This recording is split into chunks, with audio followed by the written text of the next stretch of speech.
अब इसके बाद एक आखिरी तालिब इल्म अपना जौहर दिखाएगा जिसका ताल्लुक भूगोल से है, यानी उस फन का ताल्लुक, उस विषय का ताल्लुक भूगोल से है। और उस तालिब इल्म का नाम है अलकमा इब्न मौलवी अशरफ बादरपुरी। गुजारिश है कि मोहतरम तशरीफ लाए और सामिईन के सामने अपना लेक्चर पेश करें। जैसे बैठे थे कभी इस तरह।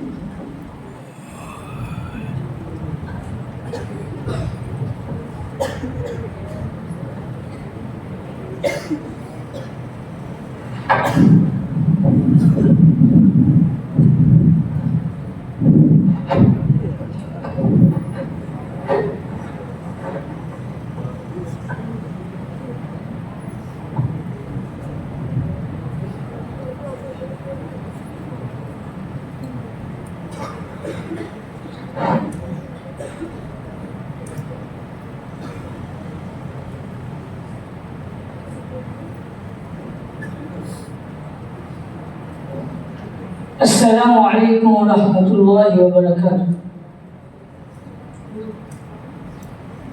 જેમ સૂર્યની રોશનીથી આખી દુનિયા પ્રકાશિત થાય છે તેવા અમારા સંચાલક સાહેબ એટલે કે મોહદ્દીન સાહેબ અને અધ્યાપક સાહેબ એટલે કે અસતીજે કિરામ અને જેમ રાત્રે તારાઓ રાતની સુંદરતા વધારે છે તેવા વિદ્યાર્થી મિત્રો અને માનનીય વાલીઓનું હું ઇમદાદ હાઈસ્કૂલ તરફથી દિલથી સ્વાગત કરું છું। હું ધોરણ 11નો વિદ્યાર્થી છું। મારું નામ છે અલકમા મૌલવી અશરફ સાહેબ બાદરપુરી। આજે હું ભૂગોળ વિશે માહિતી આપવા માંગુ છું। ભૂગોળ એટલે કે પૃથ્વીનું વર્ણન કરતું વિજ્ઞાન। તો આપ સૌ શાંતિથી સાંભળો। આપણને ઘણા બધા પ્રશ્ન થવા જોઈએ, જેમ કે આપણને દિવસે સૂર્ય અને રાત્રે ચંદ્ર અને તારા જોવા મળે છે।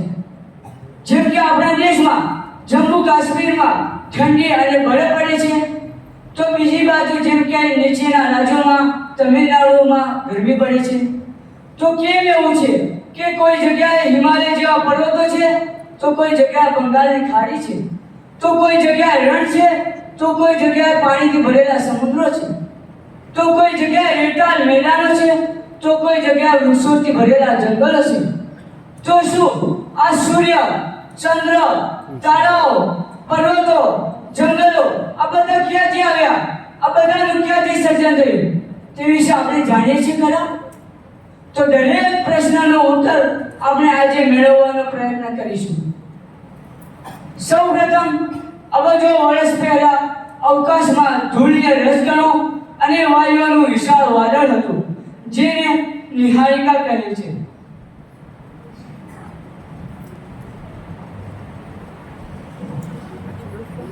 આ વાદળમાં હાઇડ્રોજન અને હિલિયમ વાયુના મિશ્રણથી તેજ પ્રકાશ ઉત્પન્ન થાય છે અને એમાંથી તારાઓનું સર્જન થાય છે। અને તેમાંથી તારાઓનું સર્જન થાય છે। તેમાંથી કેટલાક નાના તારાઓનું સર્જન થાય છે અને કેટલાક મોટા તારાઓનું સર્જન થાય છે।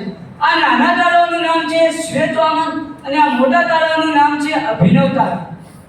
આ નાના તારાનું કેન્દ્રનું તાપમાન ઘટતા ઘટતા લાલ દાનવ બને છે અને લાલ દાનવમાંથી વૃદ્ધાવસ્થામાં બ્લેક હોલ બની વિસ્ફોટ થઈ જાય છે। તેમાંથી અલગ અલગ રંગના તારાઓનું સર્જન થાય છે। આપણે અવકાશમાં જોઈએ છીએ કે આપણને અલગ અલગ રંગના તારાઓ જોવા મળે છે। તો આપણને અવકાશમાં 3 રંગના તારાઓ જોવા મળે છે, એક લાલ તારો, એક સફેદ તારો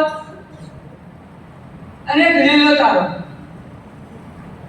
આ લાલ તારાનું તાપમાન છે 6000 સેલ્સિયસ ડિગ્રી જેટલું તાપમાન છે અને આ સફેદ તારાનું તાપમાન 6000 સેલ્સિયસ ડિગ્રી કરતાં વધુ તાપમાન ધરાવે છે અને આ લીલો તારો તે 1 લાખ કરતાં પણ વધુ તાપમાન ધરાવે છે।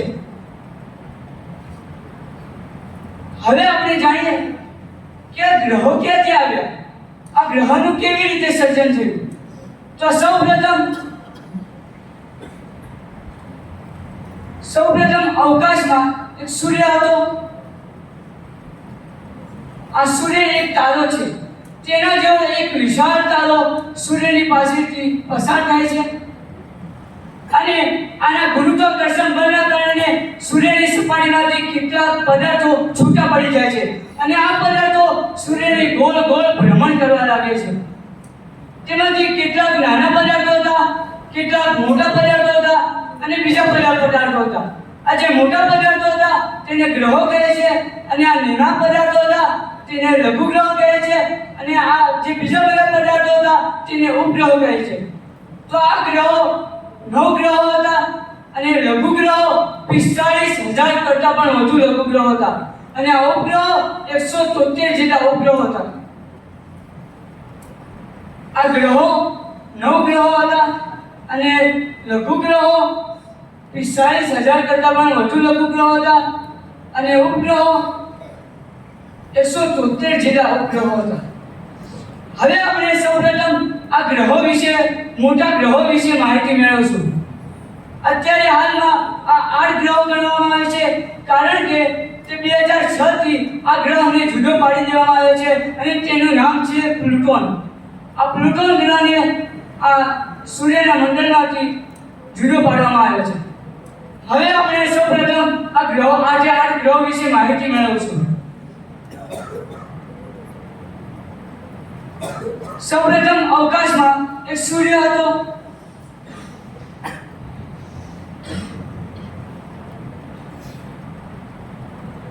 તેની સૌથી નજીકનો ગ્રહ છે બુધ ગ્રહ.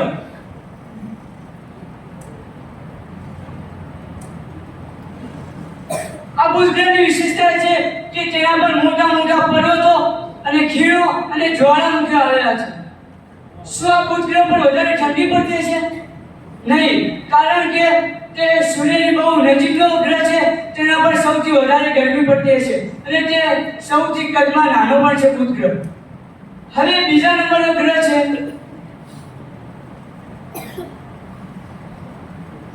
શુક્ર ગ્રહ. શુક્ર ગ્રહની વિશેષતા છે કે તે સૌંદર્યની દેવી છે. એટલે કે એવું કહે છે કે આ બધા ગ્રહોમાંથી સૌથી સુંદર ગ્રહ શુક્ર ગ્રહ છે. આ બધા ગ્રહોમાંથી સૌથી સુંદર ગ્રહ હોય તો એ શુક્ર છે. હવે ત્રીજા નંબરનો ગ્રહ છે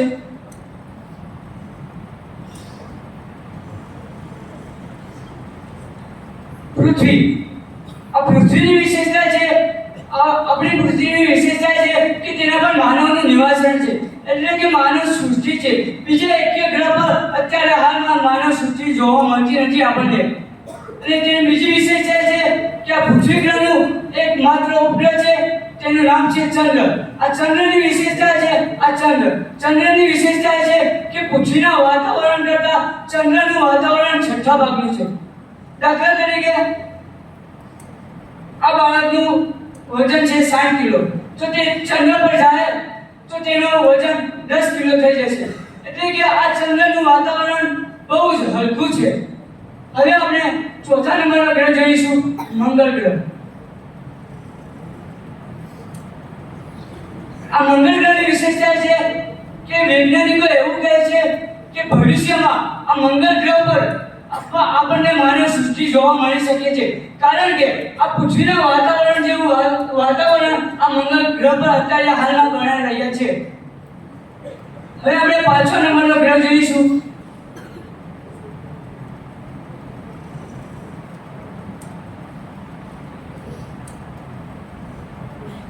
આ ગુરુ ગ્રહ.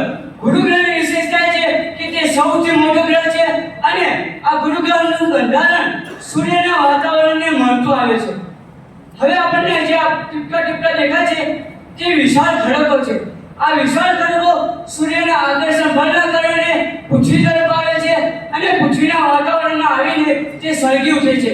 તેને આપણે તૂટતા તારા પણ કહીએ છીએ. આપણે અવકાશમાં તૂટતા તારા જોઈએ છીએ, પણ તે હકીકતમાં તારા નથી, તે વાસ્તવમાં તારા નથી. તે મંગળ અને ગુરુ ગ્રહની વચ્ચે આવેલા વિશાળ ખડકો છે. કારણ કે આ પૃથ્વીના વાતાવરણમાં આવીને જે મોટા વિશાળ ખડકો હોય તે સળગતા નથી, તો પૃથ્વીની સપાટી પર તેઓ પડીને ઊંડા ખાડા પાડી દે છે. તેને ઉલ્કાપિંડ કહે છે. દાખલા તરીકે મહારાષ્ટ્રનું લોનાર સરોવર, આ આ ઉલ્કાપિંડના પડવાથી બનેલું છે. હવે આપણે 6થા નંબરનો ગ્રહ જોઈશું. તેનું નામ છે શનિ.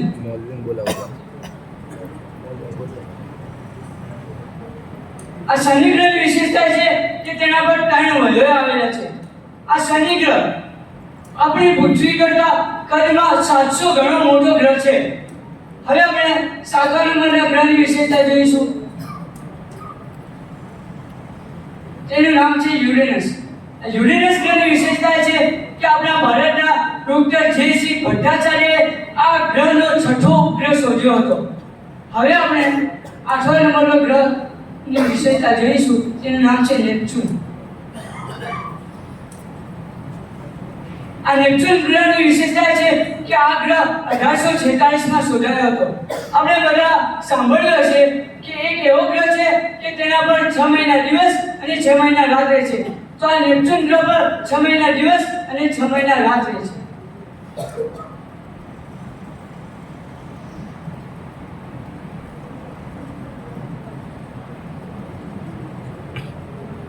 હવે આપણે જાણીશું કે આ મહાસાગરો, પર્વતો, નદીઓ, આ જંગલો આ ક્યાંથી આવ્યા, આ બધાનું સર્જન ક્યાંથી થયું? તો તેની 3 અવસ્થાઓ છે.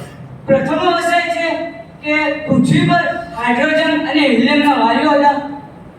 તે વાયુઓ પૃથ્વી પરથી દૂર થતા પૃથ્વી ઠંડી પડવા લાગી. બીજી અવસ્થા એ છે કે પૃથ્વી પરના વાયુઓ દૂર થતા પૃથ્વી ઠંડી પડવા લાગી અને તેના જમીનમાંથી જ્વાળામુખી બહાર આવવા લાગે. ત્રીજી અવસ્થા એ છે કે વરાળ ઠંડી પડવા લાગી અને તેનું પાણી બની ગયું અને પછી તે વરસાદ સ્વરૂપે નીચે આવવા લાગ્યું. દાખલા તરીકે આપણે એક તપેલીમાં પાણી ભરીએ અને તે પાણી ગરમ કરીએ અને તેના ઉપર એક ઢાંકણું રાખીએ છીએ. તો તે વરાળ ઉપર જઈને તે ઠંડી પડવા લાગે છે અને તેનું પાણી બની જાય છે અને તે પાણી ટીપકા ટીપકા સ્વરૂપે નીચે આવે છે.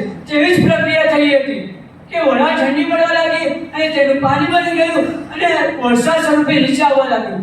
અને પછી ધીમે ધીમે 50 કરોડ વર્ષ પછી મહાસાગરોની ઉત્પત્તિ થવા લાગી. પછી ધીરે ધીરે પર્વતો, નદીઓ વગેરેની ઉત્પત્તિ થવા લાગી.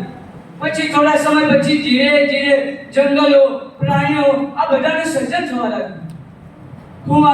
હું મારી વાત અહીંયા પૂર્ણ કરું છું. હું આપ સૌની એવી અપેક્ષા રાખું છું કે આપ સૌ મારા માટે અને મારા જામિયા માટે અને મારી ઇન્ડલ હાઈસ્કૂલ માટે આપ સૌ દિલથી દુઆ કરશો. અસ્સલામુ અલૈકુમ.